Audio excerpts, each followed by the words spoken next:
네, 올해는 딱 1년 전에 우리 구윤모 박사가 식물에 대해서 소개를 해 줬는데 이제 두 번째 시간입니다. 식물의 생태. 이거 하기 전에 좀 앞에 만나서 얘기를 했는데 그 박사가 식물에 관련된 책을 그동안에 50권을 읽었대요. 그러니까 여러 사람들하고 같이 읽으니까 그게 가능했다는 얘기를 했습니다.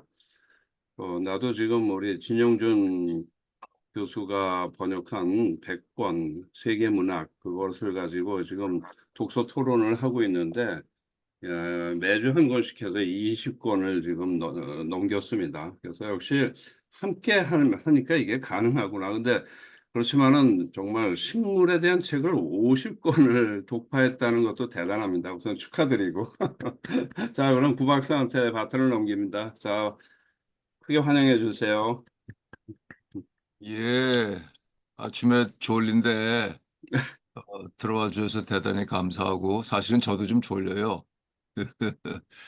그래서 우리 경로 대장이 얘기한 것처럼 수배 이해라는 내용으로서 얘기를 하는데 1년 전에 수배 형태, 그러니까 식물, 특히 이제 풀나무들이 보이는 모양에 대해서 얘기를 했고, 오늘은 생태, 그래서 살아가는 모양. 형태 그러면 눈에 보이는 거, 생태는 그 다음 눈에 보이지 않더라도 살아가는 모양을 보자, 이런 얘기 됩니다. 그래서 뭐 대단한 강연이 될 수는 없고, 친구들하고 이 들길을 가면서 좌우를 훑어보면서 이런저런 얘기한다고 생각하시면 됩니다. 한 1시간 정도 내용을 해보겠습니다. 자, 숲의 생태로 돼 있고, 그렇고요. 생태 그러면은 형태하고 달리 숲이라든가 어디 가서 생태 그러면은 어떤 한 개, 두 개 개체가 아니라 전체를 아우르는 거죠. 서로 협조하고 경쟁도 있고 그런 데서 그 특이한 것은 생물뿐만 아니라 뭐, 흙, 시냇물, 바위 그런 무생물적인 것도 다 포함이 돼서 생태계라고 그러고 또 생물이라고 그래도 살아있는 것뿐만 아니라 심지어 있는 죽어있는 나무도 다 포함이 돼서 이게 포괄적으로 보는 것을 생태라고 한다. 그렇게 생각하시면 되고요. 생태계를 이루고 있는 생물들이 여러 가지가 있어요.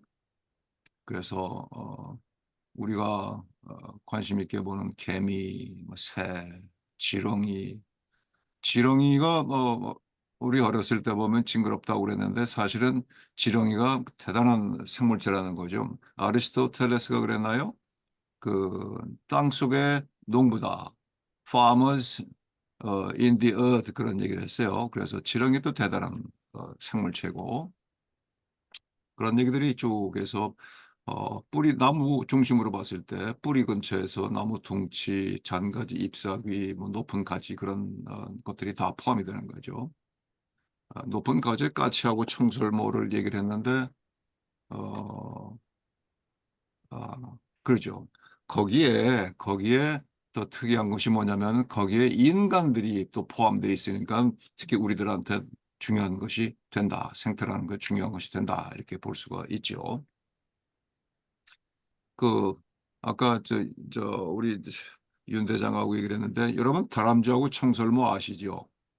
그래서 청설모 그러면은 이 전문으로 하는 사람들은 청설하고 그래요. 청설모 그러면 뭐 털 그런 게 주체가 되는데 청소 풀은 쥐다 이런 식으로 돼 있고 전에 초기에 미국에 갔을 때 그 조카가 있는데 뭐 한 6, 7살짜리 그래서 아주 귀엽게 생겨서 너 영어를 했어요 제가 너 스퀴럴 같이 생겼다 그랬더니 얘가 막 울어요 왜 내가 스퀴럴처럼 생겼냐고 이게 스퀴럴이 이거예요 청설모고 우리가 말하는 보통 다람쥐라는 것은 칩먼크다 그런 얘기예요. 그 조그맣고 예쁜 다람쥐는 칩먼크다. 이제 그런 옛날 얘기가 있고. 자, 그래서 이런 생태를 얘기할 때는 그 기반에 땅이 있습니다. 토양이라는 게 있어서 생태계를 얘기할 때는 이 토양을 꼭 생각을 해서 그 우리가 땅을 항상 밟고 있듯이 식물도 땅을 딛고 산다. 그 토양의 중요성을 우리가 잊지 말아야 한다. 그런 얘기가 되고요.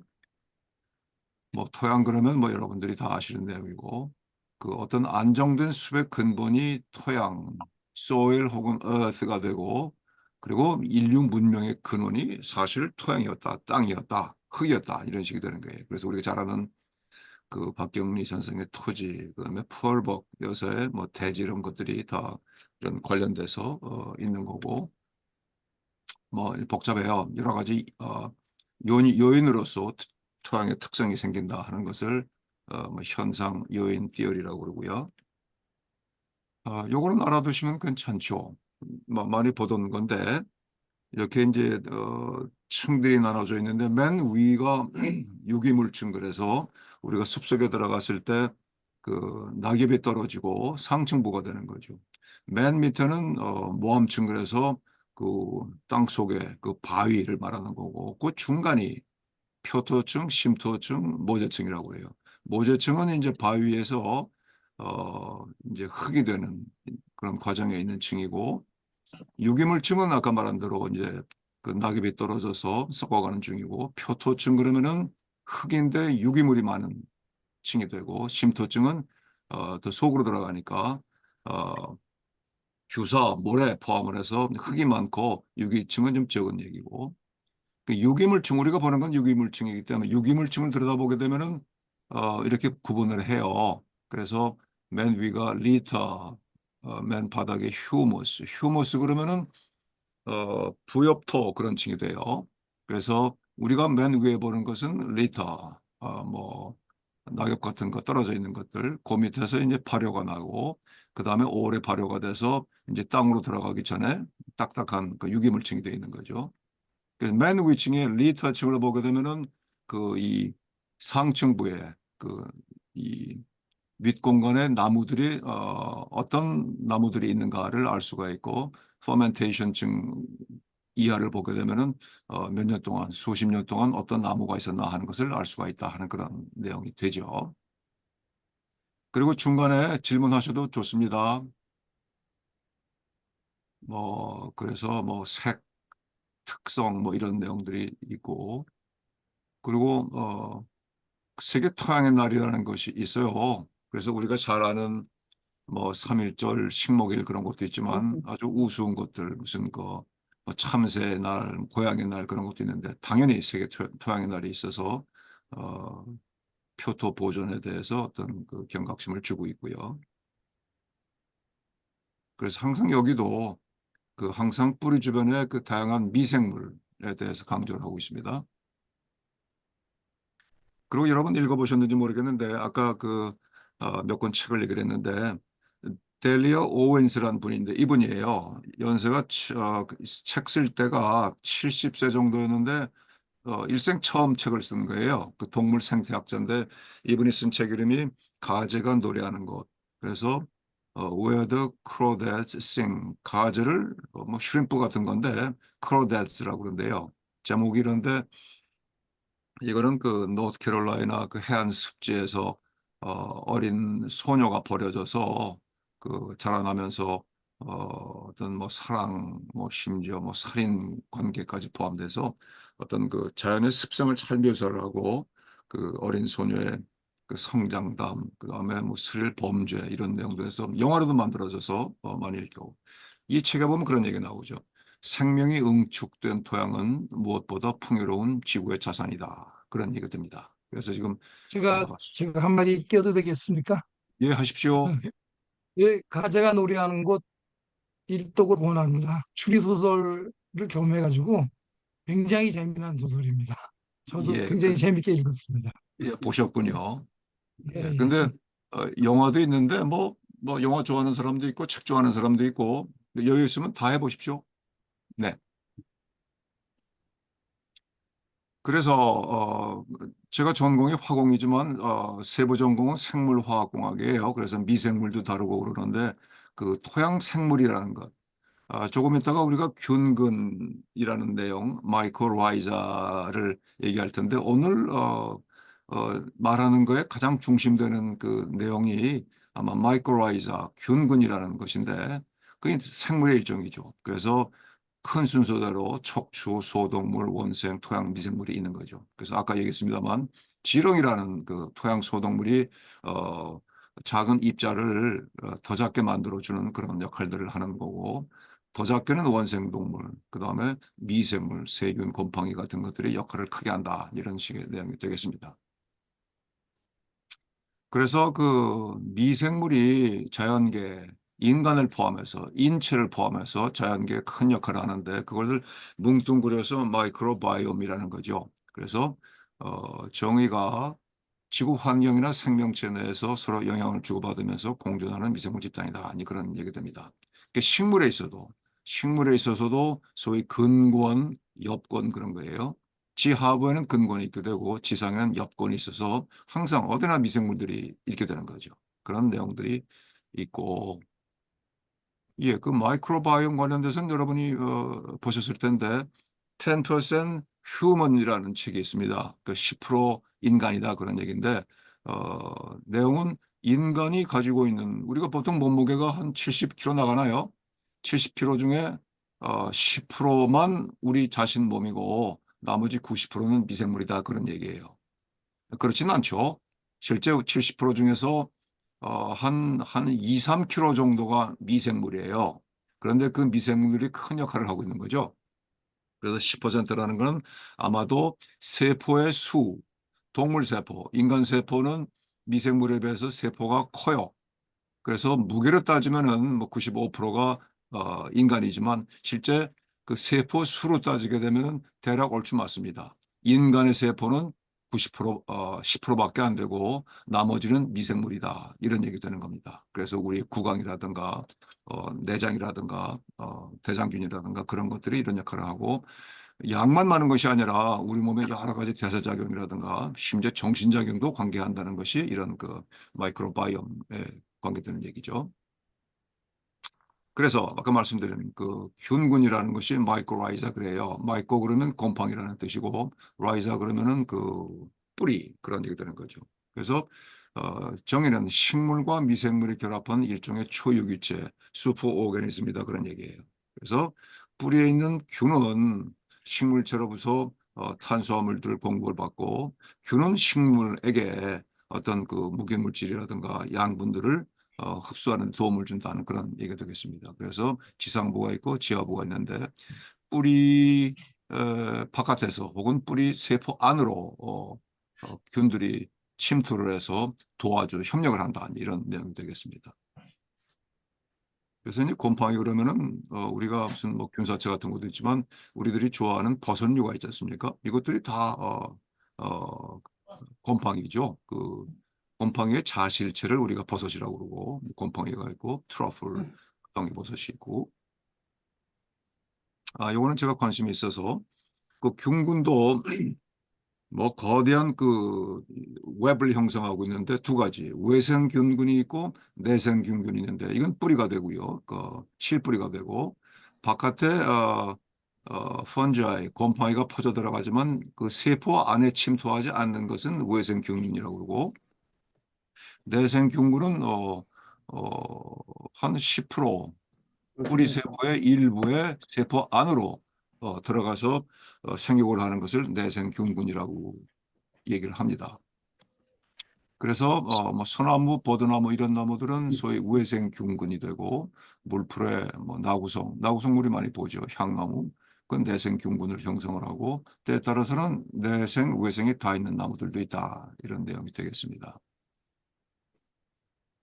그리고 아까 책을 소개했습니다만 이 균근에 대해서 세계적으로 가장 인지가, 이 사람이 처음 하는 건 아닌데 그 균근이 존재한다는 것, 기능한다는 것을 실험을 해서 연구를 많이 하고 책을 쓴 것이 수전 시마드라는 캐나다 사람인데요.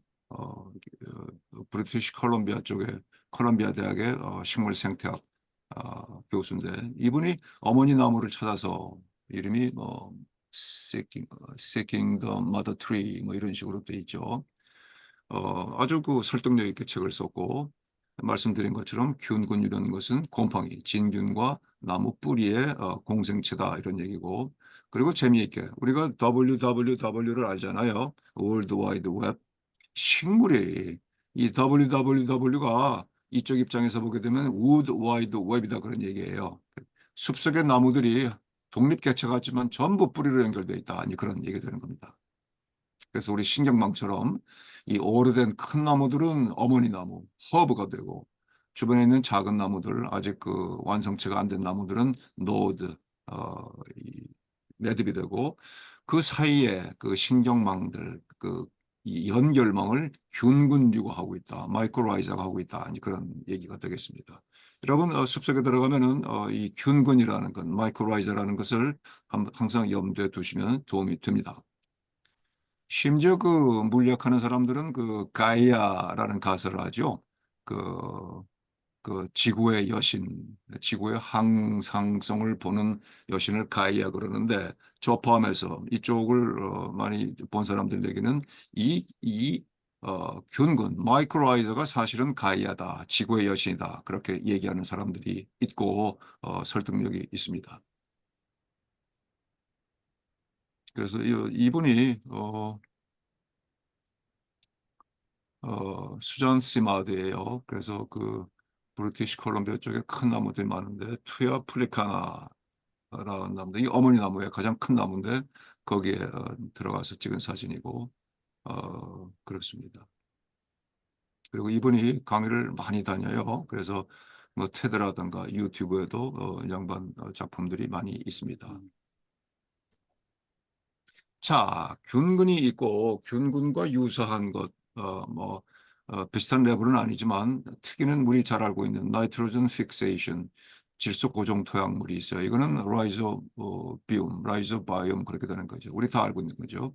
그래서 식물체가 이용할 수 없는 그 무기 질소 자원을 유기 질소 자원으로 바꿔주는 것이 뿌리옥세균과 콩과식물의 공생이다. 이런 식이 되는 거죠. 그러니까 방성균, 스트랩토마이세스 오리나무도 콩과식물의 일종이고 그런 내용들이 돼 있고요.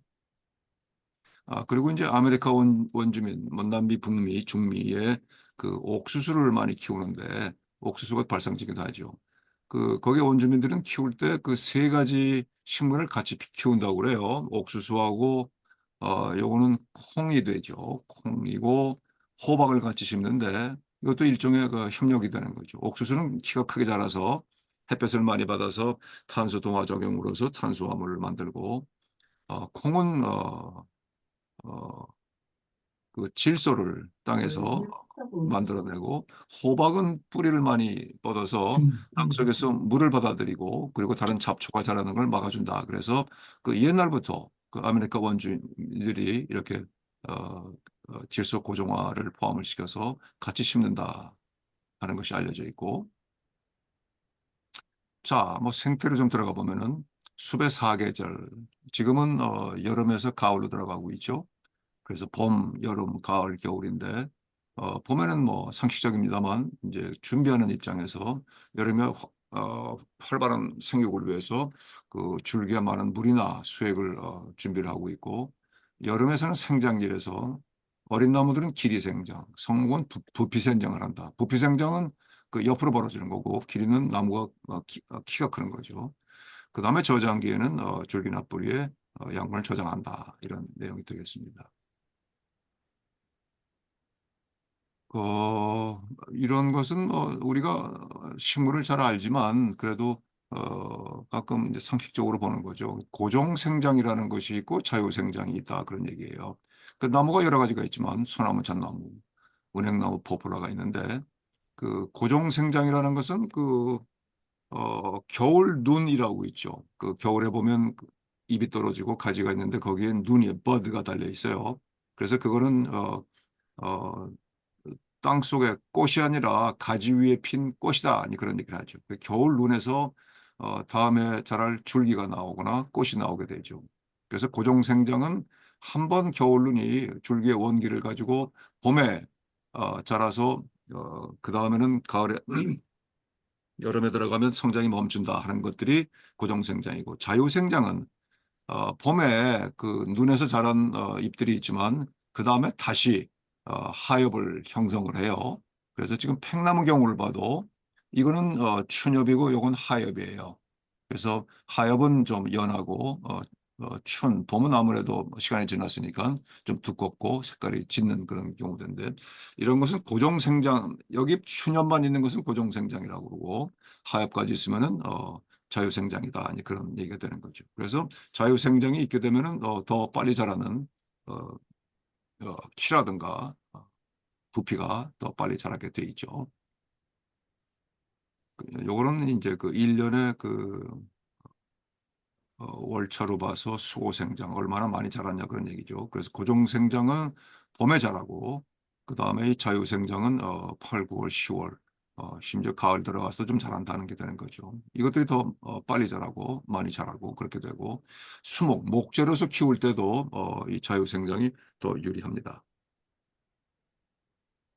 네, 그리고 높이 자라는 것, 키가 자라는 것은 높이 생장, 나무가 두꺼워지는 것, 이것은 부피 생장이라고 그러죠. 그 길이 생장은 우리가 아는 것처럼 그 생장점, 가지나 줄기의 끝에 달리는 것이 생장점이죠. 거기서 길이가 생장이 되고, 부피 생장은 우리 전번에 그 형태를 얘기했을 때 형성층이 있어서 형성층으로서 나무가 두꺼워진다 하는 얘기고, 땅 속에서도 뿌리가 생장을 합니다. 그래서 땅 위에 있는 줄기보다 먼저 봄에 자라기 시작을 해서 땅 위의 줄기보다 늦게까지 자란다 하는 내용이 되는 거죠. 그래서 마찬가지 보게 되면 줄기가 있고 형성층은 쭉 유지가 되면서 뿌리는 늦게까지도 자란다 하는 것을 알 수가 있습니다. 그 형성층이라는 게 혹시 기억이 없으면 형성층이라는 게 이런 거죠. 그 나무를 보게 되면 대부분 안쪽의 세포들은 다 죽은 세포예요. 살아있는 것은 이 주변에 끝에 마지막 쪽에 있는 그 형성층 주변에 안쪽에 물관, 바깥쪽에 체관이 있는데 거기에 몇 겹의 세포층만 살아있는 거고 안에는 다 죽은 세포가 되는 거죠. 죽었다고 해서 썩는 건 아니고 미생물이 들어가지 않으니까 그 형성층이 역할을 해서 부피 생장이 일어난다 하는 얘기가 되는 거죠. 우리 아까 서대장어도 얘기했습니다만 형성층 캠비움 아직 머리 좋을 때 기억해 두세요. 형성층 캠비움. 그리고 아까 얘기한 것이 있지만 유한생장, 무한생장. 그러니까 유한생장은 그 가지 끝에 있는 그 겨울눈 중에 정화가 어, 있어서 그 하나가 자라서 올라가는 것을 유한생장이라고 대부분 침엽수가 그러고 무한생장은 정화가 죽지만 그 옆에 치가 견눈이 자라서 나무가 두꺼워지고 자라는 것을 무한생장이라고 그러죠. 대부분 침엽수보다는 화렵수가 무한생장을 한다. 용어를 알아두시면 괜찮고요. 그리고 우리가 산에 가면은 도장지, 맹아지 그런 얘기를 많이 해요. 그래서 둘 다 어떤 그 환경의 변화에 의해 생기는 비정상적인 가지다 그런 얘기죠. 그 도장지 그러면은 이렇게 줄기에 옆에 가지가 생기는 거예요. 저 위쪽이 아니라 비정상적이죠. 이것은 그 주변의 나무가 죽어서 햇볕이 들어온다든가 하게 되면은 그 줄기 속에 있는 숨어 있는 눈, 자마 같은 것들이 나오는 거고 맹아지 그러면은 나무를 자랐을 때 그 나무 그루터기에서 자라 올라가는 것을 맹아지라고 합니다. 그러니까 용어 해설이 되고요. 그리고 소나무를 보게 되면은 여러분들 솔방울이 보시게 되는데 어, 좀 특이하죠. 보통 이제 우리가 꽃이 피고 열매가 맺으면 1년이 끝난다 생각하는데 소나무 경우에는 좀 색다르죠. 그래서 소나무를 보게 되면 솔방울이 달린 걸 흔히 보게 되고 어, 새로 생긴 솔방울은 이렇게 녹색이죠. 그래서 여기에 보게 되면은 이 녹장의 사진이 있는데 왼쪽 보면은 이게 이제 암꽃이 되고 오른쪽은 그 밑에 있는 수꽃이 되는데 여러분 아시는 것처럼 이쪽 소나무는 포자로 번식을 하기 때문에 꽃이 없어요. 현화식물이 아니에요. 그래서 이제 편의상 암꽃, 수꽃 그러는데 실제는 밑이 그 암술 밑에 미씨가 있지 않습니까? 미씨 솔방울이라고 그러고 이것은 꽃가루 솔방울이라고 얘기를 하죠. 그래서 어, 봄에 이렇게 암꽃, 수꽃이 편의상 있게 되면은 이것들이 수분이 일어나게 되면은 그 꽃가루가 암술 위에 떨어지게 되면 보통 몇 시간 만에 수분이 되는 경우도 있지만 이 소나무는 1년씩 몇 개월 1년씩까지 걸려요. 그래서 봄에 이렇게 수분이 됐을 꽃가루가 떨어졌을 경우에 수분이 되는데 한 1년이 걸려서 다음 해 그죠? 1년생 가지 끝에 솔방울이 생기고 이런 식의 우리가 보는 늘 보는 솔방울이라는 것은 2년 이상 묵은 거다. 남아있으면 3년, 4년까지도 가죠. 그래서 이 정도는 2년이 지나서 생긴 거다. 그렇게 알아두시면은 그 특색을 알 수가 있습니다. 자, 그 다음에 또 숲속에 들어갔을 때 이런 걸 알아두면 좋아요. 그래서 양수, 음수가 있습니다. 양수는 태양 양자니까 햇볕을 좋아하고 음수 음지를 좋아하고 그렇게 착각을 할 수가 있는데 그게 아니고 나무들은 다 햇볕을 좋아합니다. 단지 그 내음성이 그렇죠. 응달을 견딜 수 있는 나무를 음수라고 그러고 견디지 못하는 것을 양수라고 그러는 거죠. 그래서 음수건 양수건 자라면서는 다 햇볕을 좋아하게 돼 있다 그런 얘기예요. 그런 정도로 알아두시면 되고 대표적인 양수라는 것은 소나무, 자작나무 이런 것들이 되고 산에 올라가면은 그 남쪽 사면에 그 홀로 햇볕을 만끽을 하고 있는 것이 소나무가 되는 거죠. 그래서 햇빛이 많이 필요하다 이런 식이 되는 거고요. 그다음에 음수가 또 나중에 나오는데 좀 키가 작고 양수 밑에 있는 그런 나무가 되죠. 결국은 음수가 이기게 되어 있습니다. 또 이제 더 세분이 돼서 양수건, 음수건, 양엽, 음엽이 있습니다. 나무도 가지 쪽에 있는 것은 외부에서 안쪽에 있는 것은 음엽이 있고 햇볕을 직접 받는 바깥쪽은 양엽이 되는 거죠. 그래서 양엽은 두껍고 작고 각 피층 좀 딱딱한 그 껍데기가 있고 엽록소가 많다 그런 얘기예요. 그것이 여기에 좀 오른쪽에 있는 것이 양엽이 되고 한 나무에 있어서 이거 다 담쟁이 넝쿨이군요. 그 음엽은 얇고 어, 얇죠. 크고 엽록소 함량이 적다. 이런 음엽이 햇볕을 많이 받게 되면 금방 시들게 되죠. 그래서 양엽은 햇볕의 혜택을 받으면서도 견디기 위해서 이런 형태를 한다. 이런 얘기고 보상점, 광포화점은 광포화점은 햇볕이 더 늘어나도 광합성이 더 증가하지 않는 포인트를 말하고 보상점은 광합성 되는 양과 CO2 흡수하는 것과 방출 같은 양이 되는 그 빛의 색이 칸델라 그러잖아요. 그것을 보상점이라고 하는데 양지하고 음지 식물이 각각 다를 수밖에 그렇게 되어 있습니다. 그리고 요거는 표라는 게 골치 아프고 숫자라는 게 골치 아프지만 재미있습니다. 그래서 그 음수 양수를 우리가 알고 있고 각 음수 양수에 각각 양엽, 음엽이 있습니다. 음엽은 속에 들어가서 햇볕을 적게 받는 것, 양엽을 햇볕을 많이 받는 게 되는 거죠. 음수 양수가 다 그런 게 있고 최대 광합성량은 음수하고 비교해 봤을 때 양수가 많이 밖에 광합성량을 많아지고 그런데 그늘에서 광합성량을 보게 되면은 음수건, 양수건, 음엽이 그늘에서는 더 0.9, 2.0 광합성을 많이 하게 되고 양수도 그늘에서는 음엽이 더 많이 만든다 하는 얘기 되고 그리고 그 호흡량은 어, 암흑에서 어두운 속에서 호흡량은 양수가 또 많다 하는 것들이 있습니다. 그래서 이걸 보게 되면은 음수와 양수의 비교 그리고 각각에서 양엽과 음엽의 비교를 할 수가 있다 하는 내용이 되겠습니다. 그 다음에 또 이제 식물의 2차 성징이라는 게 있습니다. 그 어렸을 때 유년기의 식물의 그 형태하고 성목, 성숙기에 들어왔을 때 형태가 다른 경우가 있습니다. 다 다르겠죠. 그런데 그 눈에 보이는 것이 예를 들어 향나무 같은 경우에는 그 어린 향나무 같은 경우에는 잎을 만지게 되면 따가워요. 그런데 성목이 되게 되면 큰 나무가 되면은 되게 부드럽습니다. 그것도 해석하기를 유년기에는 키가 작고 식물이 작으니까 사람이나 동물, 곤충들한테 피해를 받을 수가 있기 때문에 방어용으로 이렇게 뾰족한 침을 만들고 성숙이 되면은 이제 웬만한 외부 침입에서는 저항력이 있으니까 이제 부드럽게 한다 그런 얘기 뭐 이런 담쟁이도 이게 담쟁이 그림인데요. 요것은 그 어렸을 때 땅바닥을 길 때 입인데 뭐 삼출엽 같이 입이 세 개가 보이는데 성목이 되면은 그냥 입이 한 개로 되어 있습니다. 이거는 아마도 잎이 어렸을 때는 동물에 먹히거나 곤충 포함을 해서 그럴 때 하나가 잘라지더라도 나머지가 살아서 광합성을 한다. 이제 그런 의미일 것이다. 그렇게 생각을 하고 있습니다. 자, 또 이제 숲속에 들어가면 이제 그 나무가 많고 바닥엔 풀이 많은데 여러분들 나무하고 풀을 어떻게 비교를 하세요? 키가 크면은 나무고 키가 작으면 풀이고, 네, 대부분 맞습니다. 그런데 때에 따라서는 그렇지 않은 것도 키가 뭐 15cm, 20cm밖에 안 되는 나무도 있고요. 대나무가 나무인가요, 풀인가요?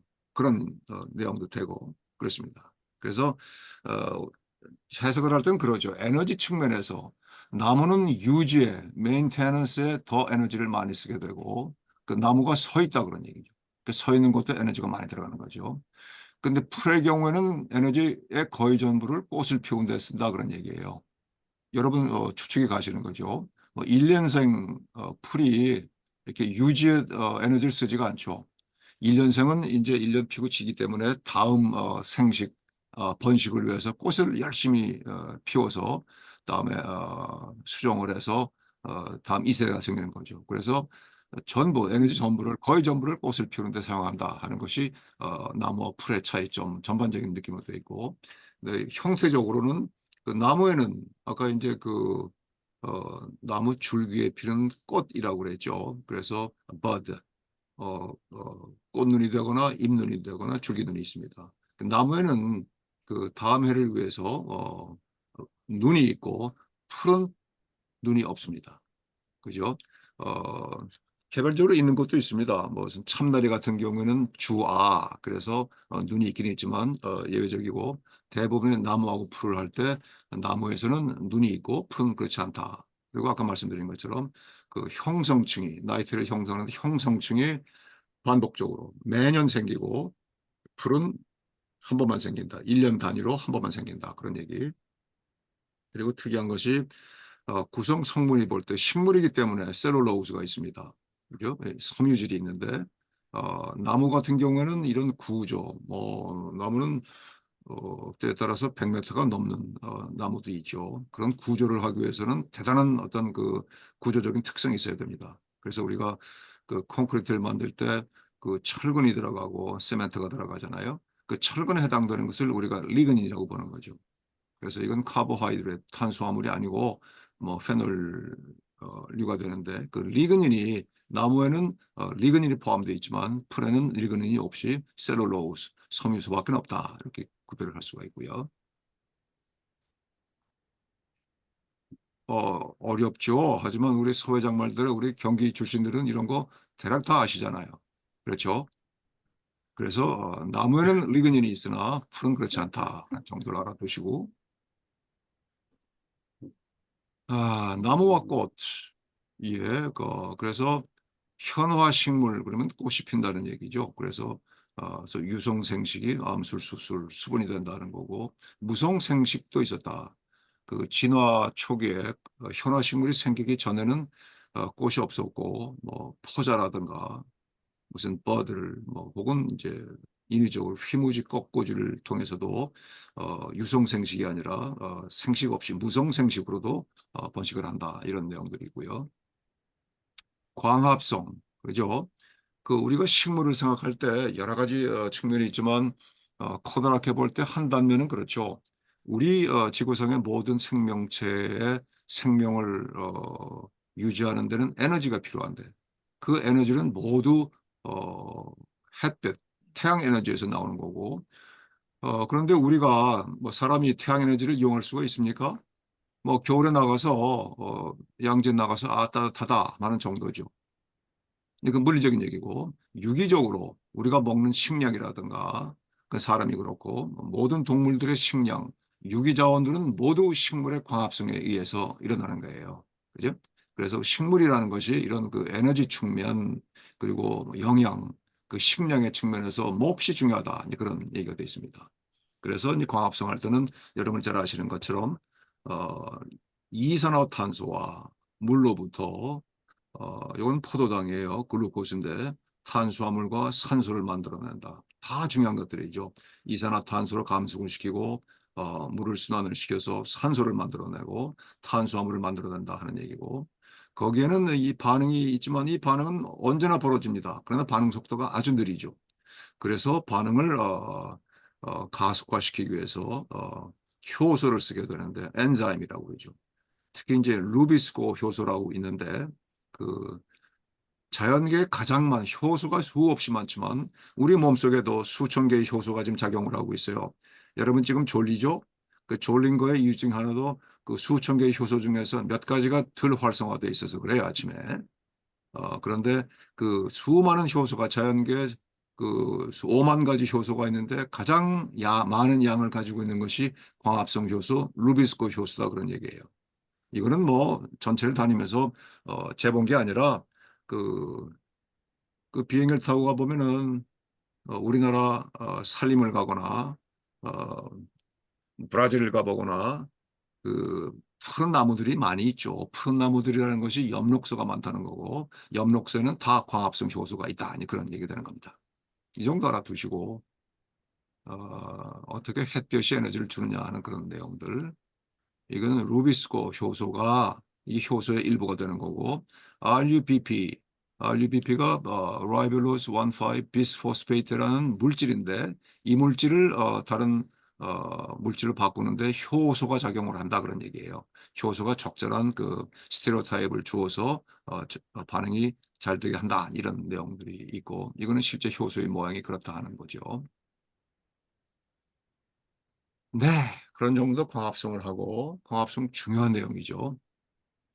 그 다음에 이제 증산작용이라는 것도 이제 용어 해설이 되겠는데요. 트랜스피레이션이 되는 건데 그 수분을 통해서 수분이 입의 표면을 통해서 공기 중으로 방출이 되는데 이것도 중요한 작용이고 수분을 잃어버린다는 측면에서는 식물에서 볼 때는 손해지만 대신 위쪽에서 물을 잃어버림으로 해서 네거티브 음압이 걸려서 아래쪽에서 뿌리가 물을 받아 올릴 수 있는 거죠.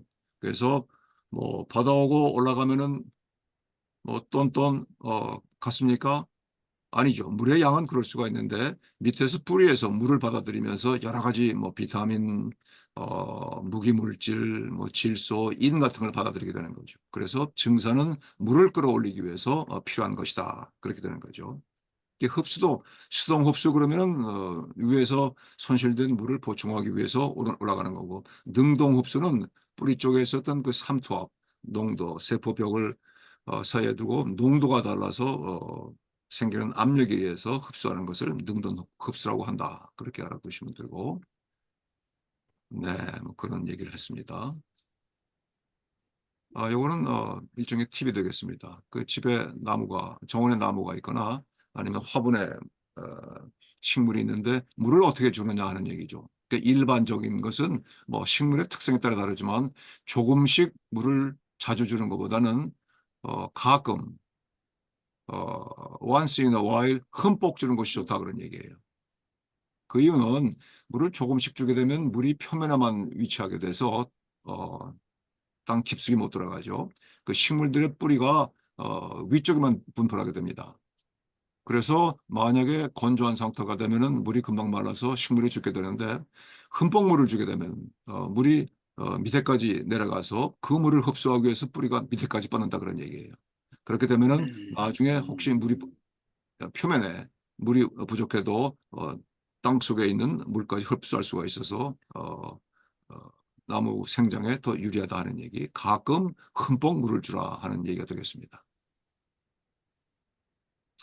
자, 이제 그 다음에는 뭐 꽃 얘기도 하고 열매가 있습니다. 우리 이제 가을에 접어드는데 열매를 많이 보게 되죠. 지금도 열매가 뭐 감이라든가 대추가 열리고 있는데 그 각자 열매를 맺죠. 그 열매를 맺는다는 것은 씨를 퍼뜨린다는 거죠. 우리가 이제 과일을 먹는다는 것은 식물들이 동물, 인간을 포함해서 이 꼬드기는 그 행사가 되는 거고 이게 열매를 많이 넓게 퍼뜨리기 위해서 이런 각각의 방식을 가지고 있는데 바람에 날리는 것들이 많죠. 그래서 뛰어난 비행사다 하는 얘기를 하는 것이 있는 거예요. 그래서 여기 그림이 있는 것처럼 씨 위에 털이 많이 모여 있어요. 이건 열매를 맺는 건 아니죠. 그 과일이 맺는 건 아니에요. 사시나무, 버드나무처럼 씨 주변에 털이 달려서 바람이 불게 되면 쉽게 날아가게 되는 거고, 날개가 달린 것, 이게 물풀에 단풍, 오리나무, 자작나무 그런 거죠. 이런 것들은 여기가 씨가 되는 거고 종자가 되는 거고 날개가 달려 있는 겁니다. 그래서 비행기처럼 날아다니는 거고, 단풍나무는 여러분 잘 아시고, 오리나무, 자작나무는 씨앗이 작아요. 그리고 작지만 날개가 달려 있어서 가벼워서 멀리 퍼질 수 있는 그런 형태가 되는 거죠. 이걸 우리가 뛰어난 비행사라고 얘기를 했고, 그리고 포라는 것도 있습니다. 포라는 것은 그 잎사귀가 변형된 형태인데, 이것은 뭐 꽃이라든가 이런 눈 같은 것을 보호하기 위해서 어, 나무 잎사귀가 변형이 된 거예요. 이게 나무 잎사귀 형태처럼 보이지만 보통 잎의 형태보다는 이런 그 열매를 씨를 날리기 위해서 되어 있습니다. 이건 이제 피나무 같이 되어 있고, 피나무가 되어 있고, 이 종자에 솜털, 깃털 붙어 있는 것이 있습니다. 여러분 민들레, 박주가리 이런 얘기고, 여기 이제 이, 이 그러죠. 민들레 홀씨가 돼요. 그런 얘기가 있는데 그거는 표현이 잘못된 거죠. 홀씨 그러면 일반적으로 홀씨 그러면은 사전적 의미는 그 포자를 말하는 거예요. 그래서 이제 어, 현화식물에서 꽃식물에서 보게 되면 암술수술에 있고 그 꽃가루가 어, 암수를 가야 되잖아요. 근데 그것이 이제 홀씨 꽃가루고 고사리 같은데 포자가 되는데 이건 홀씨가 아니에요. 이거는 그 열매 종자 열매에 이 깃털이 달려 있는 거죠. 이거는 꽃가루를 날리기 위한 것이 아니라 씨 열매를 널리 퍼뜨리기 위해서 땅속에 잘 들어가기 위해서 만들어진 것이 민들레 어, 잘못 불려진 홀씨다 이런 얘기죠. 민들레 씨앗이다, 깃털이다 이렇게 알고 계시면 됩니다. 이 민들레 씨앗도 아무 때나 되는 것이 바람이 부는데 시속 3km 이상이 돼야만 이 민들레 씨앗이 공기 중으로 날아오른다고 합니다.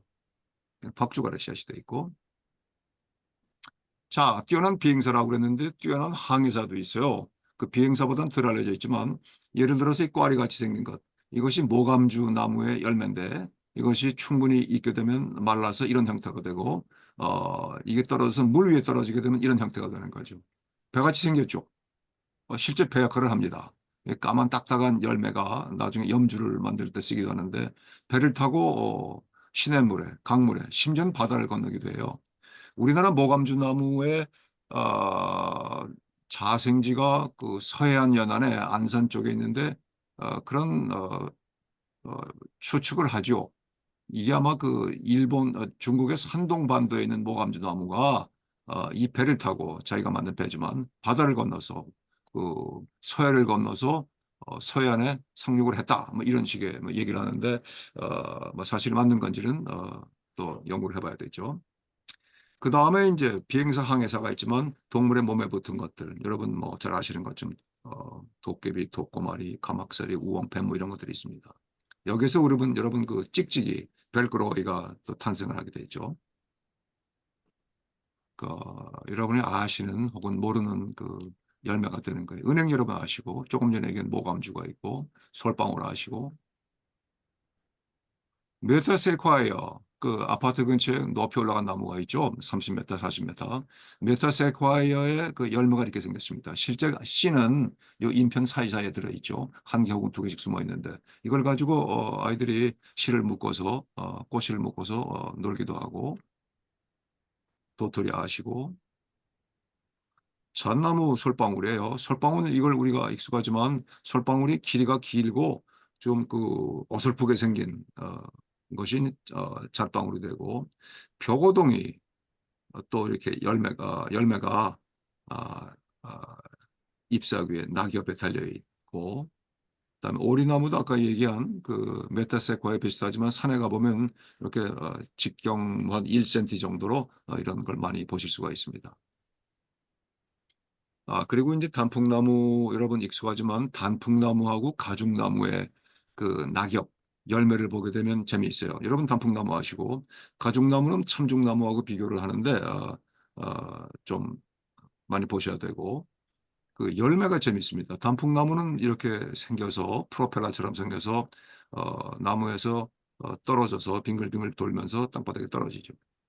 근데 바람이 불게 되면은 그 채공 시간이 뭐 얼마나 되겠습니까? 보통 뭐 5초, 10초가 떨어질 텐데 바람이 없을 때는 바람이 떨어지지만 바람에 의해서 날아올라서 보통 뭐 5m, 10m 갈 수가 있겠죠. 바람의 세기에 따라서. 가죽나무는 이렇게 생겼습니다. 가운데가 씨앗이고 여기에 이제 날개가 생겼는데 단풍나무는 여기에 씨앗이고 여기에 이제 날개가 달렸는데 가죽나무는 떨어질 때 프로펠러처럼 돌질 않고 별 형태 없이 떨어지게 됩니다. 그래서 채공 시간은 단풍나무보다 짧지만 재밌는 게 가죽나무는 생긴 것이 굴렁쇠 같이 생겨가지고 바닥에서 굴러요. 바람이 불게 되면은. 그래서 말하자면 그 굴렁쇠 3차원적 굴렁쇠라고 볼 수가 있는 거죠. 이게 바람이 불게 되면은 땅바닥에서 구르기 때문에 단풍나무가 구르지 못하고 있을 동안 가죽나무는 굴러서 수십 미터를 갈 수가 있어요.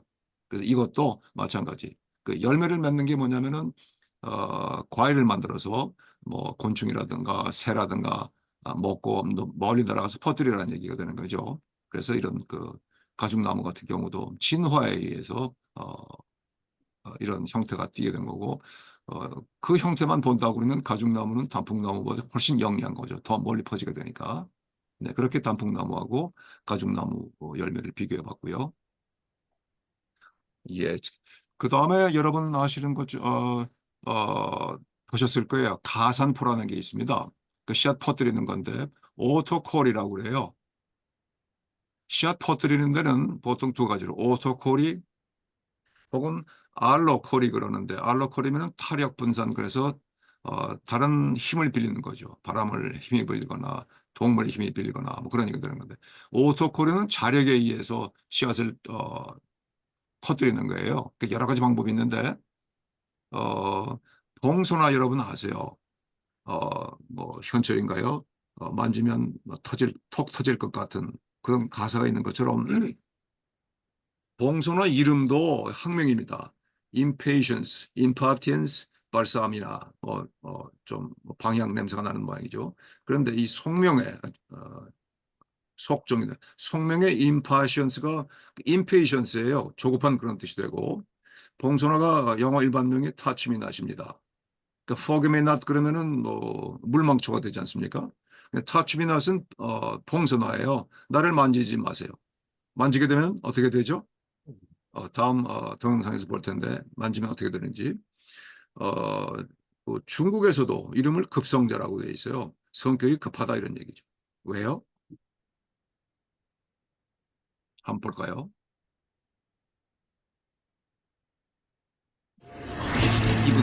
Violet flower seeds are crammed into a special pod.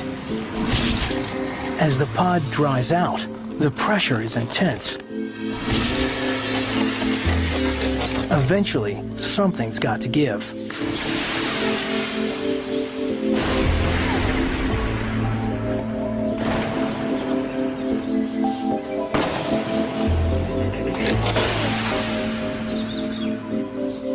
Touch-me-nots are even more highly sprung. The slightest contact triggers a chain reaction. Seeds light up the sky like a fireworks display.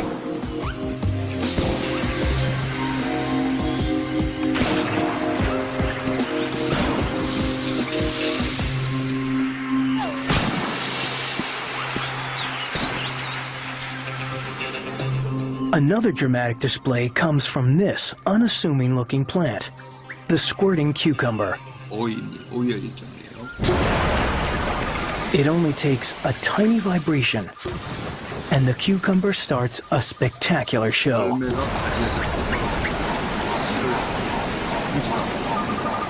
Seeds disappear into the distance like rockets.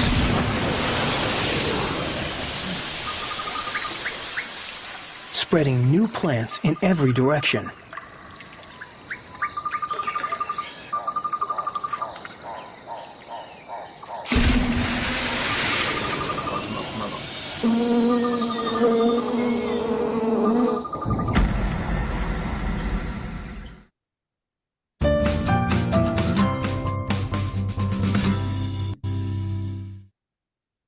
네. 이것이 그 오토코리의 특징이고요. 맨 앞에 나온 그 제비꽃, 바이올릿의 그 어, 숏컷으로서 이게 제비꽃이죠. 그러니까 꽃이 피기 전에 봉우리였다가 꽃이 지고 나서 열매가 맺으면 이렇게 세 가지의 에, 열매가 되고 벌어져서 그 장력에 의해서 튀어나가게 되는 거예요. 그리고 마지막엔 이것이 남는다 하는 그런 내용이 되는 거죠. 자, 그 오토코리, 봉선화, 물봉선 같은 식물들이 그렇고 그 다음에 또 재밌는 것이 유질체라고 합니다. 유질체라는 말은 잘 못 들으셨지만 엘라이오점이라고는 들어보셨을 거예요. 그래서 엘라이오점 그러면은 뭐 대략 봐서 엘라이오 그러면 기름, 오일 그런 그리스 말이 되고 솜 그러면 소마 그래서 바디 덩어리 그런 뜻이 되는 거죠. 그래서 몇몇 현재 한 3천 종 정도 된다고 그러죠. 그런 식물들이 씨앗을 만들어낼 때 이게 씨앗이에요. 개미가 물고 있는데 유질체, 엘라이오즘을 붙여서 만들어내요. 그 유질체는 뭐 여러 영양소, 특히 이 지방, 영양분이 풍부한 지질이 있는데 개미들이 이 유질체를 집으로 가져다가 애벌레 새끼들 유아들한테 먹이는 거예요. 굉장히 좋은 영양식이 되는데 이걸 가져가게 되는 거죠. 그래서 집으로 가져가서 유질체만 떼서 먹이고 쓸모없는 개미한테는 이 씨를 그 개미집 앞에다가 버리게 되는 거죠. 그 이미 원래 모체에서부터 많이 떨어져 와 있기 때문에 씨를 퍼뜨리는 효과가 있는 게 되는 거죠. 그래서 어, 씨앗을 멀리 퍼뜨리는 역할을 하는 것이 엘라이오점 유질체다 하는 내용이 있고 뭐 제비꽃 아까 제비꽃은 튀어나가는 곳도 있었지만 여기 하얗게 유질체 엘라이오점이 달려 있습니다. 아프젤리아라는 것도 이 노란색이 달려 있고 혈근초라는 데도 달려 있어서 이렇게 되어 있습니다. 요거는 그 혈근초의 C가 되고 여기 유질체가 달려 있는데 이것을 곤충들이 아주 좋아하는 그런 형태가 됩니다. 그래서 한국에도 뭐 제비꽃과 꿀풀과 백합과 이런 종류의 식물들이 유질체가 있다는 것을 국내 연구자들도 많이 연구하고 있고 이것도 동영상이 하나 있는데요.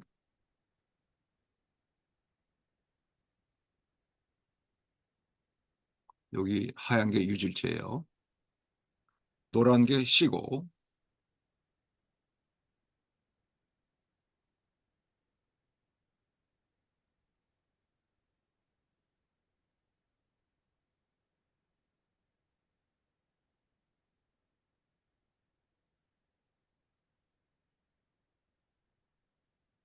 네. 여러분 질문이 있을 법도 한데요.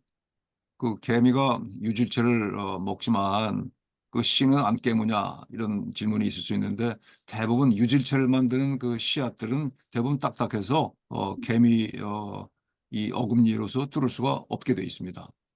그리고 그 유질체는 그 씨앗에 붙어 있어야지 이렇게 유연한 형태가 되는데 사람이 인위적으로 유질체를 씨앗에서 분리하게 되면은 곧 말라져 가지고 어, 부피도 작아지고 그렇게 된답니다. 꼭그 유질체는 씨앗에 붙어 있어야 한다 이런 내용이 되고요. 자, 그 다음에 우리 한 10분, 15분 정도 남아 있는데요. 하감 작용. 아까 그 마이코라이자 균근이 중요한 개념이다 말씀드렸지만 하감 작용도 그에 못지않는 내용인데요. 알레르포티라고 그래요. 그래서 내용은 모든 식물이 혹은 거의 대부분의 식물이 화학물질을 분비하는데 그 화학물질이 다른 식물, 주변의 다른 식물의 활동을 억제한다 그런 얘기가 되는 거죠.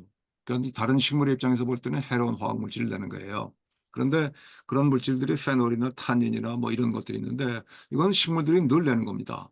그래서 여러분들이 볼 때 그 감자에 싹이 생기면 감자 먹지 말라고 그러잖아요. 그 솔라닌이라는 것이 형성이 되고 마늘은 항상 알리신이 있죠. 그 마늘과는 뭐 학명 얘기할 때는 늘 뭐 알리실 이렇게 나가게 되는 거죠. 그것도 아주 매운 것이 어떤 개체들한테는 해로울 수가 있다. 소나무 뿌리에는 갈로타닌이라는 것이 있는데 근처에 다른 식물들이 못 자라게 해요. 여러분들 그 소나무 밭에 가보게 되면은 바닥에 그 소나무 잎이 깔려 있고 갈색 다른 풀 같은 게 자라질 못하고 있어요. 이게 이제 이런 그 타감 작용에 의한 갈로타닌의 역할이 되고 그래서 소나무를 폭수라고 부르기도 하는데 독재한다, 폭력자다 그런 얘기죠. 폭군이다 그런 얘기요. 그 주변에 다른 식물들이 못 살게 한다 아니 그런 식이 되고 어, 여러분 잘 알고 있는 푸른 곰팡이 페니실리컴 있지 않습니까? 그 생성하는 페니실린도 일종의 타감작용의 일종이다 그런 얘기예요. 그래서 식물체가 자기를 경쟁용으로 자기 방어용으로 내는 것들이 이 현상을 알레르포들이 타감작용을 한다 그런 얘기예요. 이거는 그 편백나무 질문이 있습니다. 네, 편백나무도 소나무 일종인가요, 그럼? 다르죠. 소나무, 이 화렵수에 비해서는 소나무 쪽이지만 거기에 이제 소나무과가 있고, 바로 사촌쯤 됩니다. 편백, 측백, 화백 그런 것들이 근처에 있습니다. 편백나무 근처에 다른 나무들이 못 자라나요? 편백나무 근처에는 풀이 못 자란다고 제가 들었어요. 예, 아마 같은 현상일 겁니다. 아. 타감작용으로서 그렇고 소나무가 폭수라고 그랬지만 편백도 측백나무도 그 사촌쯤 되니까 그런 효과가 있을 거예요.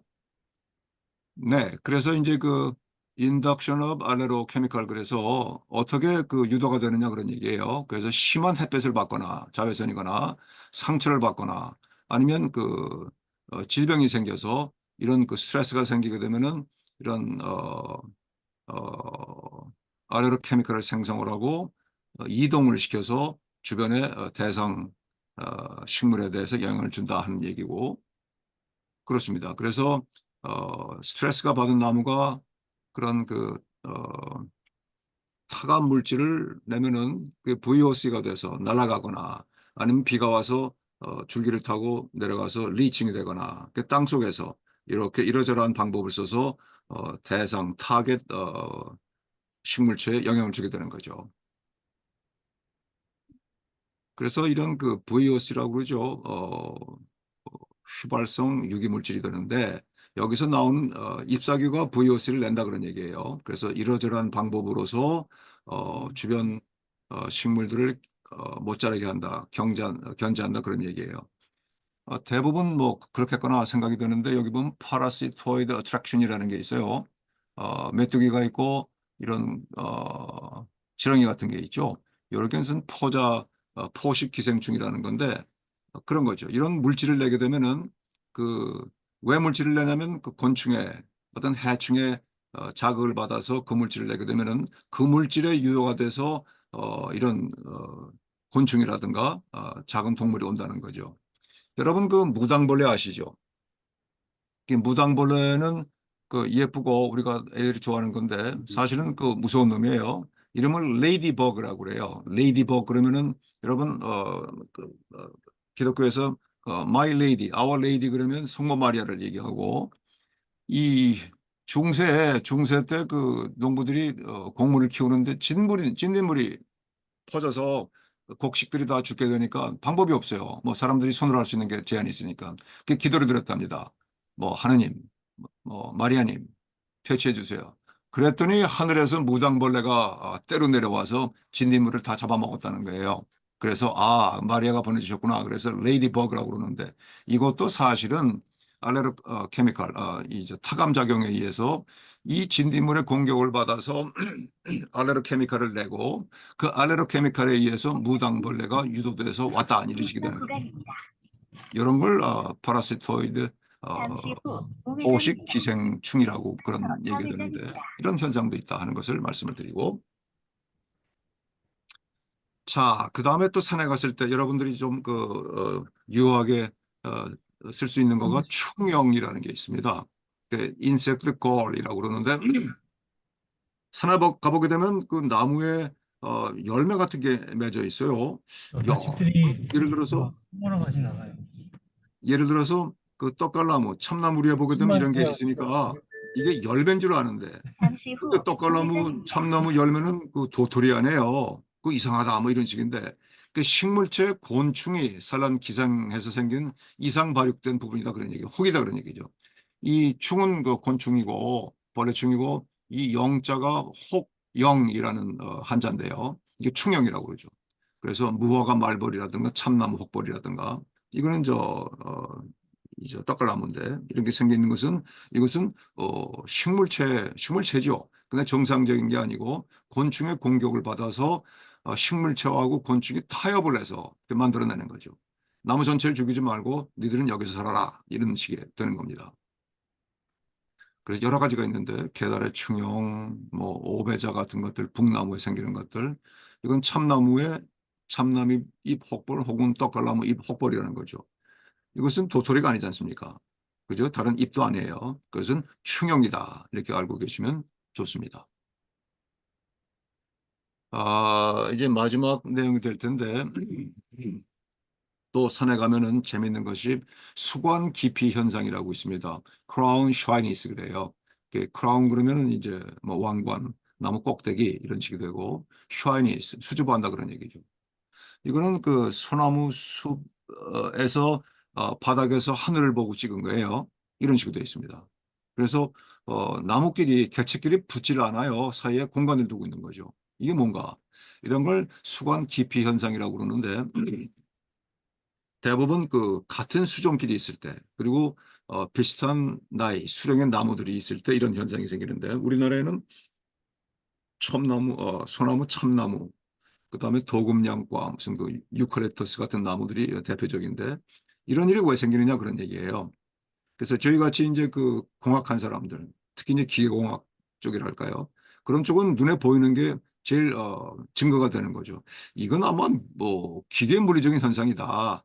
나무들이 자라고 있는데 바람이 불어서 나무가 흔들리고 잎사귀가 흔들려서 서로 부딪혀 가지고 닳아서 생긴 거 아니냐? 그렇게 1차 해석을 내릴 수가 있죠. 그런데 이제 그 다음에 연결되는 것이 자연 생리적이다 그런 얘기예요. 옆 나무가 접근이 되면은 잎사귀에서 나온 아까 이제 그 알레르파트 얘기했지만 타감작용이 있지만 그런 물질들을 내서 서로 인지를 하는 거죠. 그런데 보니까 같은 나무예요. 이거는 괜찮다.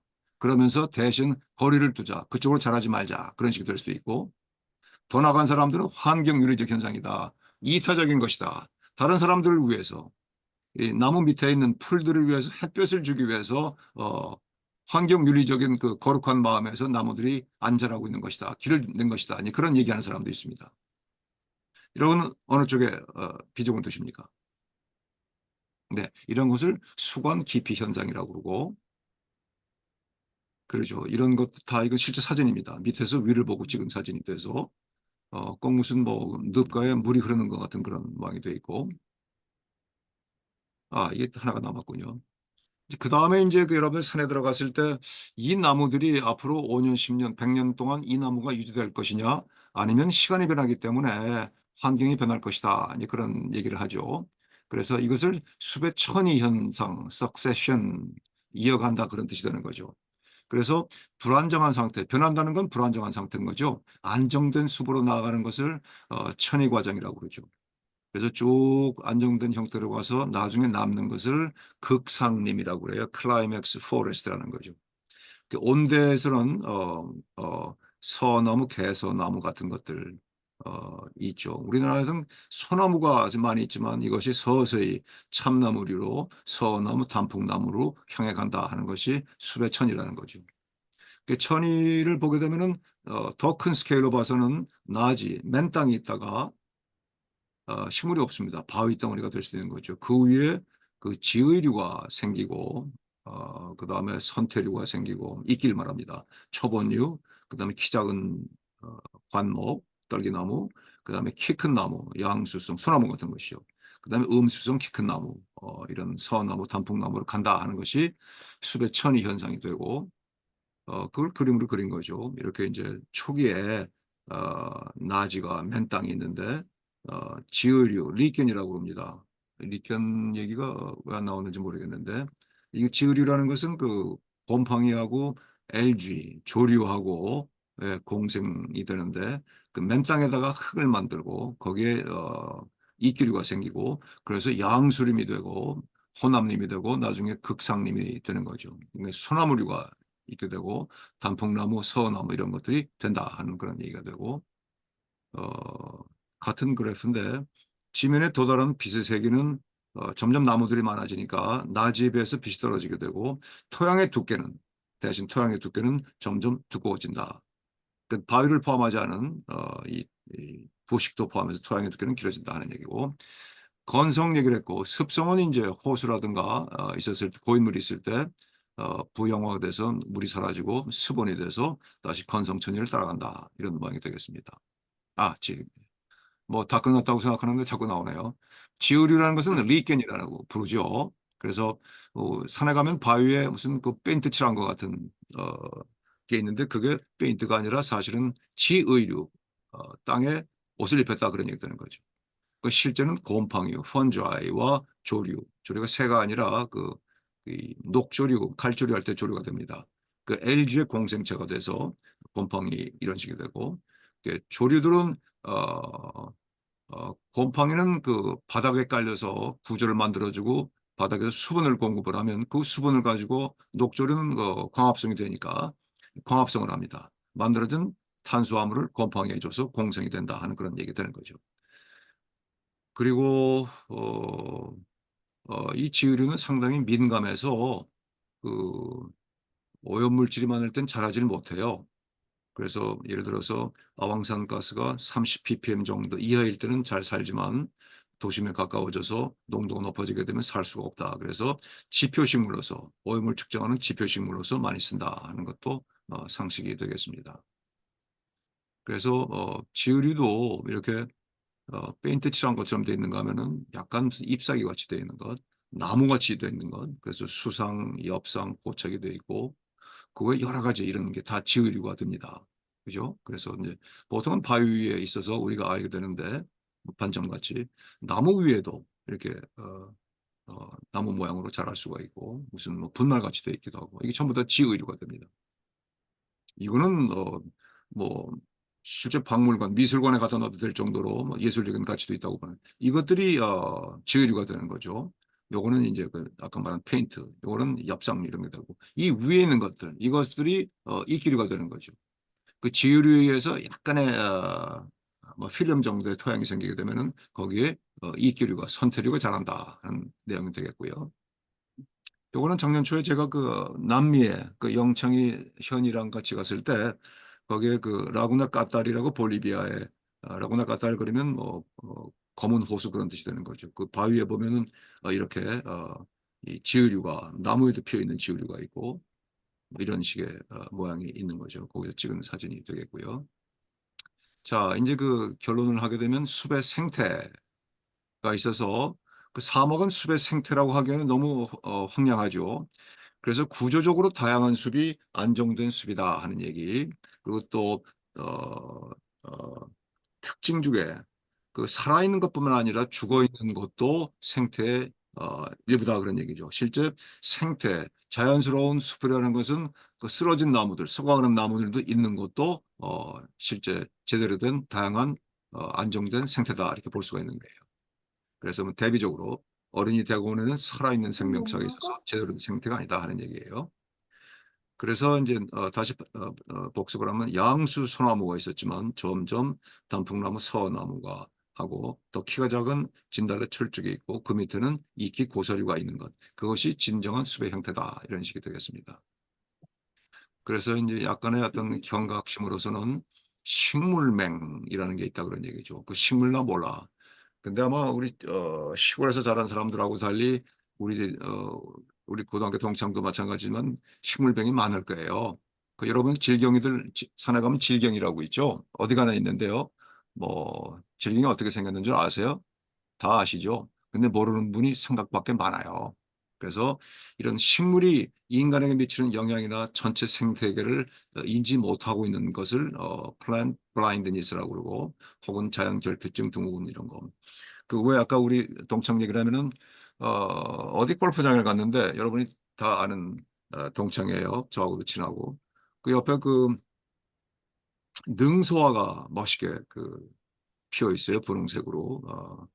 그런데 뭐 능수화가 어쩌고 얘기를 하는데 옆에 있는 친구가 야, 그 식물 이름 거 알아서 뭐 했으냐? 뭐 이런 식의 얘기를 해요.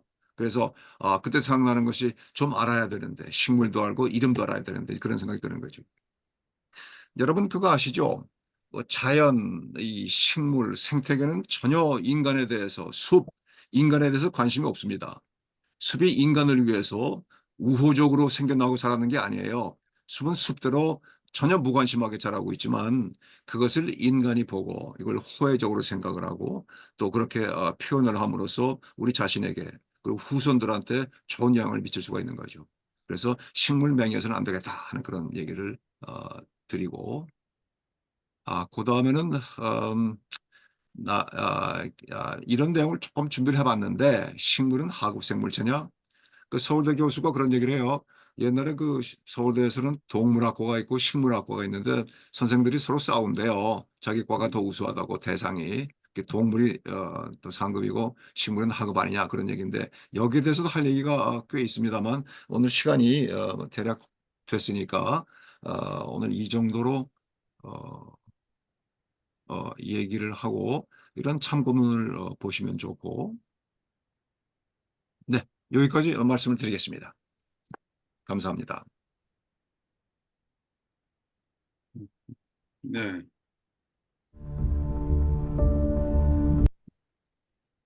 고맙습니다. 재밌네요. 아니 감사합니다. 그거 보여주지 왜 안 보여줘요? 영상. 졸리실 텐데 뭐. 예, 그러면 짧게 5분 내로 그 얘기를 마저 하죠. 준비를 했으니까. 그래서 이게 나무예요. 아시는 것처럼 잎, 줄기, 뿌리가 영양기관이 있고 꽃 같은 것은 생식기관이라고 그러죠. 그래서 식물은 하급생물체다. 그런 이걸 다룬 책도 있죠. 아니다 그런 얘기예요. 식물은 우리가 좀 하급으로 보는데 왜 그러냐 하면은 소위 이모빌리티하고 인센션스라는 거죠. 움직이질 않고 있으니까 빨리 움직이는 동물에 비해서 하급이다. 그 다음에 뭐 뇌, 눈, 코, 오각이 없지 않느냐, 지각력이 없다. 그러니까 식물은 하급이다 그런 얘기예요. 그러나 보기 나름이다 그런 얘기예요. 어, 우리가 정상인데 식물이 느려요? 그렇게 볼 수도 있고 식물이 정상인데 우리가 너무 빠를 수가 있어요. 그래서 인간에 비해서 느릴 뿐 하급이 아니다는 얘기. 지각력이 없다? 식물이 뇌라든가 오감이 없는 거로 보지만 실제는 다 가지고 있고 방식이 다르지. 그거 외에도 동물이 느끼지 못하는 여러 가지 감각을 가지고 있다 그런 얘기예요. 그래서 그 형태적으로는 이렇게 보고 있습니다. 나무가 식물이 풀이 한 개체가 있지만 그런 개체가 아닌 분집으로 행동을 한다 그런 얘기죠. 그 세포 얘기입니다. 그죠? 잎사귀, 줄기, 뿌리에 그 세포가 군집으로 행동한다 그런 얘기죠. 그게 대단한 건가요? 뭐 보기에 따름이죠. 그러나 동물에 있어서 여러분들 개미는 굉장히 진화한 생물로 보게 되죠. 아까 이제 슈퍼 오거니즘, 초개체라고 그러는 거예요. 그래서 실은 인간보다 더 진화된 것이 벌, 개미다 그런 얘기 되는 거죠. 그래서 이 군집으로 행동하는 것을 모듈러리티라고 그래요. 모듈성을 가지고 있어 세포가 여러 개가 모여서 모듈을 이루고 있고 집단 지성으로 개미가 그러듯이 하고 있고 거기에 창발성은 뭐 창의성 발전하다 그런 뜻이에요. 그 영어는 에머전, 뭐 프로퍼티, 인텔리전스 그러는 건데 1 더하기 1은 2인데 이런 창발성이 있을 경우에는 1 더하기 1이 그냥 합이 아니라 3, 4 이상 될 수가 있다 그런 얘기예요. 그죠? 개미가 어떻게 해서 그런 초개체를 행동을 하느냐 그런 얘기죠. 그래서 식물은 진화 경로가 판약에 달라 이해하기 어렵다. 그리고 지능이라는 것을 정의할 때 사람이 제기하는 문제를 해결할 수 있는 능력을 가진 것을 지능이라고 그러면은 식물은 지능을 가지고 있고 때에 따라서는 동물보다 훨씬 영리하고 높은 지능을 가질 수 있다 그런 얘기예요. 왜냐하면 움직이지 못하면서 잘 살아남았고 그런 얘기죠. 잘 살아남은 것이 아니라 지구상 바이오매스의 99% 이상을 식물이 차지하고 있어요. 사람을 포함한 동물들은 0.1%, 0.5% 이하입니다. 그죠? 지능이 없는 생명체가 이렇게 번성할 수 있었겠습니까? 그런 얘기. 그다음에 찰스 다윈 우리가 갈릴레오, 다윈, 그 인류 과학사 역사에 획을 그은 인물인데 이분이 쓴 책에서 식물은 지금껏 생각했던 것보다 훨씬 더 진보한 생물체다 그런 얘기예요. 그래서 이제 인간이 지금 살고 있지만 인간이 호모 사피엔스 현명하다고 그랬는데 과연 충분히 현명할까요? 잘 살아남을 수 있을까요? 그래서 미래 집단 지성의 모범을 제시할 가능성이 있어서 우리가 영화의 아바타라는 게 있지 않습니까? 생명나무 혹은 영혼나무가 있는데 그것은 좀 뭐 정령주의가 좀 들어가겠습니다만 그런 걸 보이고 있고 또 하나의 증거로서 꽃 이외의 장소에 당밀 향을 분비한다. 꿀이라든가 향은 수분을 하기 위해서 그죠? 개미들을 부르기 위해서 하는 건데 그것은 생존을 위해서 중요한데 꽃 이외의 장소에서 꿀과 향을 분비하게 돼요. 왜 그럴 것인가? 이런 당밀향을 내기 위해서는 에너지가 필요한데 진화 과정에서 의미가 없는데 에너지를 분비하지 않습니까? 않아요. 그것은 아마도 정보 전달, 의사소통을 위해서 이런 당밀향을 낼 것이다. 아까 이제 타감작용에서 그 뭐 페놀이 탄닌이 내지 않습니까? 그것도 번식을 위한 것이 아니고 살아남기 위해서 정보 전달, 의사소통을 한다 그런 얘기예요. 그래서 이제 식물의 오감 보게 되면 시각, 식물엔 눈이 있지 않죠. 그러나 어떤 그 집단 지성으로서 그늘을 탈취해서 햇빛 쪽으로 나가요. 광합성을 하기 위해서 그 세포마다 대부분의 세포 광수용체가 있어서 빛의 방향 품질을 보고 후각도 우리는 코가 있지만 수백 명의 미세 세포의 수용체가 있다. 미각 화학물질 탐지할 수 있다. 촉각 이런 덩굴식물 같은 경우에는 어떤 그 물체에 닿게 되면 몇 초 안에 감아버리게 돼요. 촉각이 있다는 거고 움직임도 청각, 땅의 진동으로서 뿌리가 흔들린다 그런 얘기가 되는 거죠. 그래서 식물은 오감 이외에 수분을 디텍스할 수 있고 중력을 하고 전자기장, 화학물질의 농도 기울기, 화학물질은 그 물질의 농도지만 농도 기울기, 그레디언트라고 그러죠. 여기에서 저쪽으로 농도가 높아진다, 낮아진다. 그런 것들을 다 구분할 수 있다 하는 그런 얘기가 되는 거죠. 그래서 이제 누구는 그런 얘기를 하죠. 식물 중에도 뿌리가 인간의 동물의 뇌에 해당된다 그런 얘기예요. 아까 그 균근유 얘기를 했지만 이런 뿌리와 미생물들이 교감을 한다 아니 그런 얘기를 했잖아요. 이런 뿌리들이 아주 민감하게 어, 기능을 한다 하는 그런 얘기가 있고요. 그 아바타에서 보게 되면은 그 생명수라는 것이 아마 그 뿌리를 강조하기 위해서 이제 무슨 작품을 만들었겠죠. 이런 것들이 식물이 과연 동물보다 하급이냐 하는 얘기에 대해서는 우리가 다시 공부할 수 있고 이런 식물의 지능에 대한 연구가 지난 한 10여 년 전부터 시작을 해서 지금 아주 연구가 활발하게 되고 있다는 것을 그 말씀을 드립니다. 네, 여기까지 말씀을 드리겠습니다. 네. 대단하네요. 식물의 예, 세계가. 재밌는 내용들이 있죠. 귀한 것들이 있습니다. 질문 하나 합시다. 나는 이제 화공이라고 그러면 항상 울산에 있던 민화식도 화공이죠. 근데 예. 그 울산에 정유공장에 있던 민화식 생각을 하는데, 그러니까 우리는 화공 그러면 울산 정유공장 이렇게 연결이 되는데, 이제 화공 생명공학 뭐 이런 거, 그러니까 지금 구 박사님이 하시는 이런 생명을 이게 취미로 하는 거예요? 전공하고 관계가 있는 거예요? 제가 화공을 했습니다만 전공은 생물화학공학, 바이오케미컬 엔지니어링을 했고 생명학과 주로 화공 제약을 만드는데 그 화학 공장에서 만드는 것처럼 바이오 프로세스 세퍼레이션 그런 거래요. 그래서 화공이지만 그쪽에 애플리케이션을 한 거 뭐 연관이 돼서 아까 광합성 얘기를 했지 않습니까? 그래서 그 배경이 없는 사람들보다는 좀 쉽게 이해할 수 있는 그런 장점이 있고 예 그리고 지금 저 화공 얘기를 하시니까 그러니까 발표 내용이 전공하고 다소 관계가 있는 거네요, 그죠? 뭐 그렇게 봐주시면 좋습니다.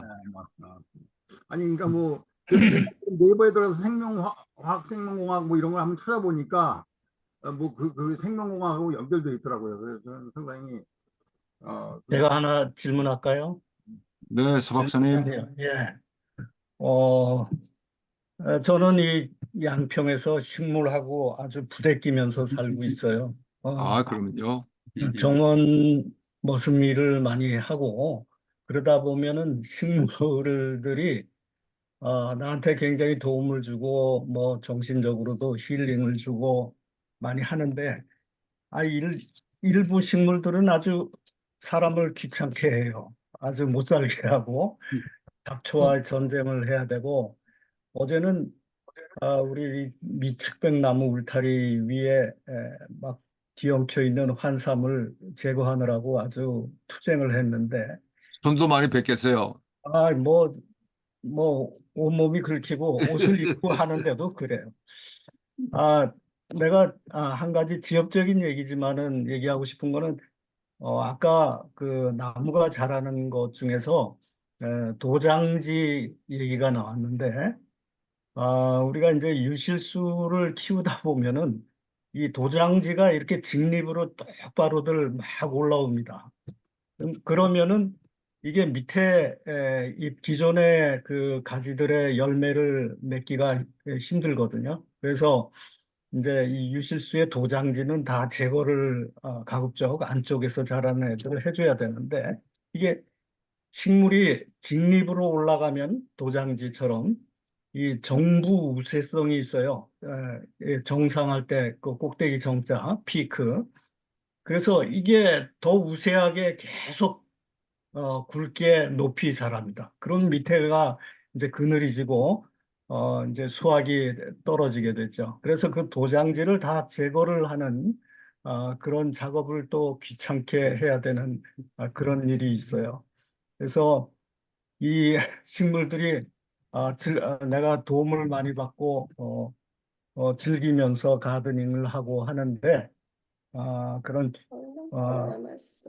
이 인간이 즐기면서 살기 위해서 여러 가지 조작을 하는 과정에서 이제 피곤한 면도 있다. 그런 얘기를 좀 전달하고 싶습니다. 네. 예, 아주 좋은 말씀이고, 그러나 우리 서 박사님이 이렇게 젊고 건강하게 사시는 거에 아마 50% 이상은 뭐 도장되겠습니다만 그 귀찮은 놈들 덕분인 걸 알고 계시지 않습니까? 우리 저 서 박사님 언제 한번 또 좋은 뭐 꽃, 나무, 열매 맺으면 한번 초대 한번 해 주십시오. 예, 예. 언제든지 환영할게요. 네. 그 산에 다니다 보면 담쟁이가 이 덮쳐가지고 나무들이 다 죽는데 그거를 자연이라고 그냥 놔둬야 되는 겁니까? 아니면은 그걸 없애야 되는 겁니까? 물론 없애기가 쉽지 않다고 그러긴 하지만. 예, 좋은 질문이시고요. 아마 우리 안 교수님이 어, 그 예를 드신 담쟁이를 드셨는데 그 칡 있지 않습니까? 예, 칡, 예, 예. 가시박인데 아마 그것들이 더 심할 거예요. 음, 네, 그래서 뭐 유해식물 그러는데 그 늘 하는 얘기가 그렇죠. 그 칡하고 가시박은 죄가 없다.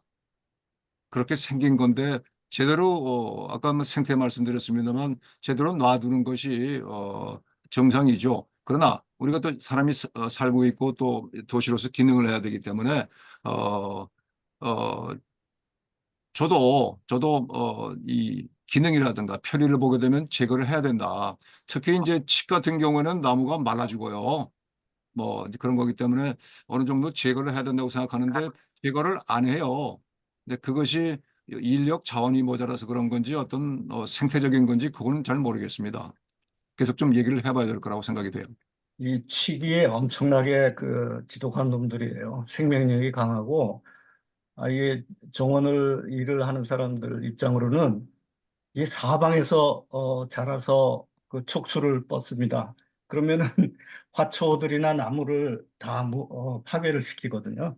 그래서 정원하는 일이나 뭐 밭일을 하거나 이런 사람들은 칡을 제거할 수밖에 없는데 일반 자연에서는 뭐 자기네들끼리 조절하지 않겠어요? 네, 그렇게 생각하면 될 것 같습니다. 예, 또 한 가지 덧붙이면 그렇습니다.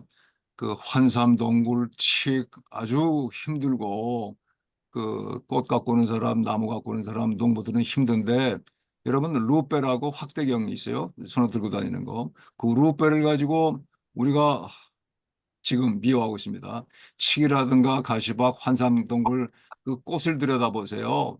세상에 그렇게 아름다운 세상이 없어요. 그죠? 그래서 아까 말씀드린 것처럼 식물은 죄가 없다 그런 얘기가 있는 거예요. 그래서 그것을 이제 헤쳐가는 것이 또 우리 문명이 아닌가 생각을 합니다. 이제 아름다울 줄 모르겠는데 일하는 머슴 입장에서 보면은 굉장히 고약해요. 그게 그 제거하는데 굉장히 힘들고 어제 온 몸이 다 긁혀가지고 그 환삼이라는 거는 아주 지독한 놈이고 칡도 마찬가지입니다. 그래서 루페를 보면은 예쁠지 몰라도 그놈들 보면은 아주 아, 미운 생각이 들어요. 근데 지금 그 칡도 많지만은 또 가시박이라고 그게 엄청 번식을 하고 있는 것 같은데 그 문제가 많지 않나요? 그래요. 마찬가지. 가시박은 그 수입 우리가 돈 내고 들어온 건 아니지만 퍼져 들어온 건데 외래종이고 유해종으로 돼 있는데 현재 주변에서 많이 보는 것은 대부분 칡으로 알고 있습니다. 조금 그래요? 예, 그 기능은 형태 특징은 비슷한데 우리 대부분 있는 것은 칡이라고 보시면 돼요. 아까 얘기 나온 것 중에서 한 가지 그 생각이 나서 그런데 어제 그 환삼을 제거하는데 이게 엄청나게 자랐거든요. 그래서 잡아서 땡기고 뭐 이러는데 그 아까 얘기 나온 그 환삼의 씨가 아주 안개처럼 확 맞아요. 예, 날아가는 거예요. 뭐 예. 그리고 씨가 먼지처럼 날아가는데 그 먼지를 날리는 꽃이 있잖아요. 꽃이 그렇게 이쁜데 바람이 안 불어도 꽃잎이 한들한들 흔들려요. 그 아주 좀 희한하게 재밌게 봤는데 뭐 일하시는 분하고 이전 노는 사람하고 관점이 다르겠습니다만 언제 한번 기회 있으면 들여다보세요.